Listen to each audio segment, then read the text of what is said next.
दोस्तों, आपके दिमाग में कभी ना कभी ये सवाल जरूर आया होगा कि ईश्वर है या नहीं। तो चलिए जानते हैं आज की इस कहानी के माध्यम से बुद्ध ने क्यों कहा कि ईश्वर नहीं है। दोस्तों, गौतम बुद्ध अपने जीवन काल में अपने प्रवचनों से मानव जीवन में क्रांति लाई थी और हम जानते भी हैं कि गौतम बुद्ध की बातों में जीवन जीने की कला की चाबी छुपी हुई है। उनके जीवन में घटित घटनाओं से बहुत कुछ सीखने को मिलता है। ऐसे ही एक घटना के बारे में आज मैं आपको बताऊंगा। गौतम बुद्ध के समय में एक सवाल उनसे अक्सर पूछा जाता था कि ईश्वर है या नहीं, और हर बार बुद्ध एक अलग जवाब देते थे। ईश्वर के बारे में पूछा गया ये सवाल आज भी पहेली है और बुद्ध के समय में भी पहेली ही था। लोगों ने ये सवाल कई बार बुद्ध से पूछा, लेकिन बुद्ध कभी भी इसका सही जवाब नहीं देते। एक बार की बात है, एक ज्ञानी पंडित गौतम बुद्ध का प्रवचन सुनने आया करता था। वो पंडित उनकी बातों से सहमत भी था। वो मानता था कि गौतम बुद्ध एक ज्ञानी पुरुष हैं। एक बार बुद्ध ध्यान की मुद्रा में बैठे हुए थे और वो व्यक्ति उनके पास गया और उनसे पूछा कि बुद्ध, कृपया आप मुझे बताइए कि ईश्वर है या नहीं। मेरी आपसे प्रार्थना है कि आप मेरे सवाल का मुझे सही जवाब दें। बुद्ध के बारे में ये कहा जाता है कि वो कभी भी किसी भी प्रश्न का सीधा जवाब नहीं देते थे। उनके हर जवाब में रहस्य भरा होता था। ज्ञानी पंडित ने कहा कि मुझे ईश्वर के बारे में आपसे जानना है, ईश्वर है या नहीं। बुद्ध उसकी बात सुनकर मुस्कुराए और फिर पंडित से बोले, ठीक है। गौतम बुद्ध ने कहा कि मैं तुम्हारे सवाल का जवाब जरूर दूंगा, लेकिन उससे पहले मेरे कुछ प्रश्नों का जवाब आप मुझे दे दो। पंडित ने कहा, मैं बिल्कुल आपके प्रश्नों का जवाब दूंगा, आप कृपया प्रश्न पूछें। बुद्ध ने कहा कि क्या तुम सूर्य को मानते हो? पंडित ने बुद्ध की तरफ देखा और कहा, ये किस प्रकार का प्रश्न है? मैं छोटा बच्चा हूँ, आप जो मुझसे बच्चों वाला सवाल पूछ रहे हैं। सूर्य तो साक्षात प्रकट होता है और पूरी दुनिया को रोशनी देता है। धरती पर रहने वाले हर जीव को सूर्य से ऊर्जा प्राप्त होती है। सूर्य को तो हम रोज ही देखते हैं। बुद्ध ने उनसे कहा कि ईश्वर के होने के बारे में प्रश्न कहाँ से आया, क्योंकि जिस प्रकार सूर्य हमारे सामने है उसके होने का कोई प्रश्न नहीं होता।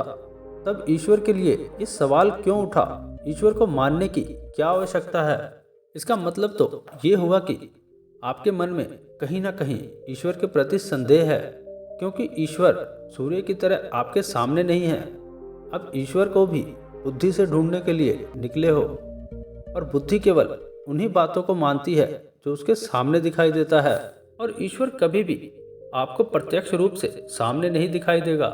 अगर दिख जाए तो वो ईश्वर नहीं होगा। गौतम बुद्ध ने कहा कि तुम ईश्वर को मानते हो या नहीं। असल में ये प्रश्न ही गलत है, और गलत प्रश्न का सही उत्तर कैसे दिया जा सकता है।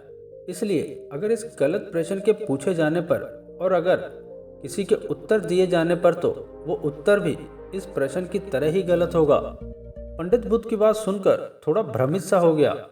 उसने कहा कि बुद्ध, आप किस तरह की बातें कर रहे हैं, मुझे कुछ समझ नहीं आ रहा। बुद्ध ने कहा, अगर मैं तुम्हें सीधे शब्दों में बताऊं तो इसका मतलब यह है कि ईश्वर को माना नहीं बल्कि जाना जा सकता है।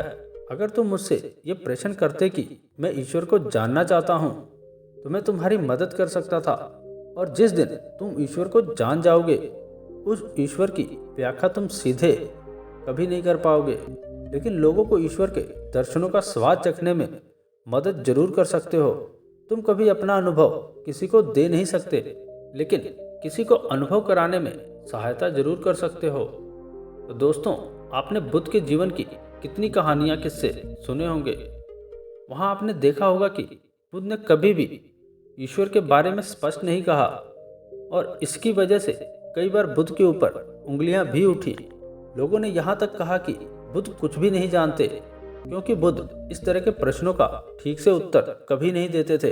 गौतम बुद्ध इस तरह के प्रश्नों से हमेशा बचा करते थे, क्योंकि ईश्वर और आत्मा के संबंध में कोई उत्तर दिया ही नहीं जा सकता है, और अगर कभी देना भी पड़े तो वो उदाहरण के माध्यम से उसे समझाने का प्रयास करते थे, क्योंकि ईश्वर और आत्मा के संबंध में कोई उत्तर दिया ही नहीं जा सकता। ये संभव ही नहीं है। और मेरा ये मानना है कि बुद्ध को सचमुच ज्ञान प्राप्त हुआ था।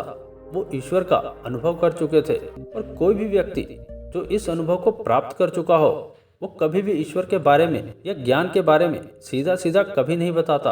वो आपके प्रश्नों को बीच में से ही लटका देता है, क्योंकि वो चाहता है कि आप उसका स्वाद चख ले, क्योंकि वो चाहता है कि आप उसका स्वाद खुद चखें।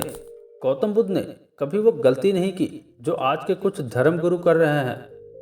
कहने का मतलब है, जितने भी ज्ञानी पुरुषों ने ईश्वर के बारे में स्पष्टीकरण किया, उनके अनुयायियों ने उनके धर्म गुरुओं द्वारा ईश्वर के बारे में कही हुई बातों को मान लिया और अपने अलग अलग समुदाय बना लिए। फिर हुआ क्या, आप ये देख ही रहे हैं। उन गुरुओं द्वारा दी गई प्रमाणिकता के आधार पर आज वो सभी समुदाय एक दूसरे के दुश्मन बन गए हैं और हथियारों के दम पर ये प्रमाणित करना चाहते हैं कि मेरा गुरु सही है, मेरा ईश्वर सही है। वो लोग ये कहते हैं कि तुम अपने ईश्वर को छोड़ो और हमारे ईश्वर को मानो, क्योंकि हमारा ईश्वर सत्य है।